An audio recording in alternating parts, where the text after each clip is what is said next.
Listening is not the same as hearing. Everyone can improve on their effective listening habits. Hearing and listening are often interchangeable, but they are significantly different processes. Everyone wants to believe that they are effective listeners, but in reality, many people are poor listeners. Studies have shown that the average person only listens at the capacity of 25%, yet effective listening is considered one of the most essential 21st century skills, and there can be serious consequences for individuals who have poor listening skills. It is imperative that people understand the difference between hearing and listening. By recognizing poor listening habits and understanding what constitutes as effective listening skills, people can begin to improve their effective listening habits.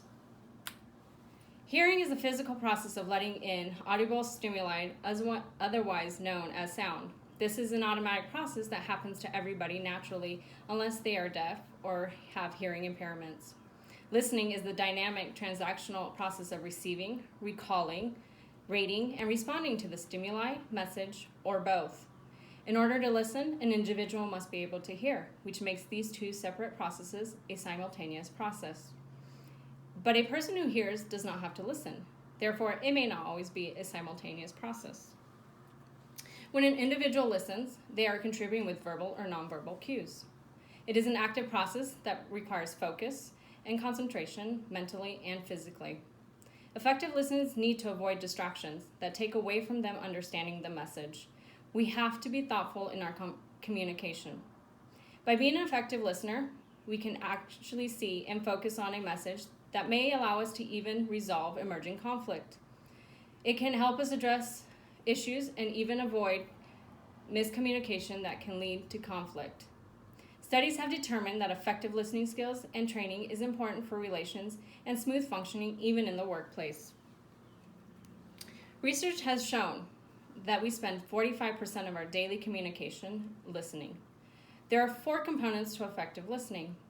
Receiving a message.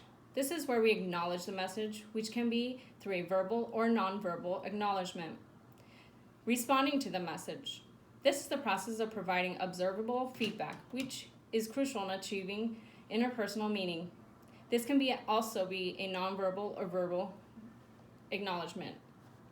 Listeners need to pay attention and can respond with eye contact, paraphrasing, or even open body language. Recalling a message. This is where we may store what we hear for future use. We listen to a message and understand it before storing it to remember later. When we recall a message, we may not be recalling the message verbatim, but we are accurately recollecting it. This is why it's important to verify meanings and clarify them through paraphrasing the message back to the speaker. Lastly, we evaluate the message and determine its value to us. We will either agree or disagree or allow ourselves to be open to compromise. This is where it becomes important to be aware of our own biases and opinions. These 4 components of listening is called the listening process, which is very crucial to our ability to become effective listeners. Now that we know what constitutes as effective listening, we will discuss what constitutes as poor listening habits. There are 6 defined poor listening habits that prevent us from being effective listeners.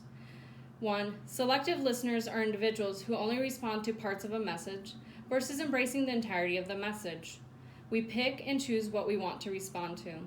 2. Talkaholism is when we consume the conversation with our own communication and dominate the entire conversation. We fail to listen to what another person is trying to communicate to us. 3. Pseudo-listening, which consists of pretending to listen. We go through the motions of listening, but we aren't really processing what the speaker is trying to say. We mimic the nonverbal and verbal cues, but aren't receiving the message in its entirety. 4. Gap filling happens when we think we know what the speaker is saying and try to fill in for the speaker.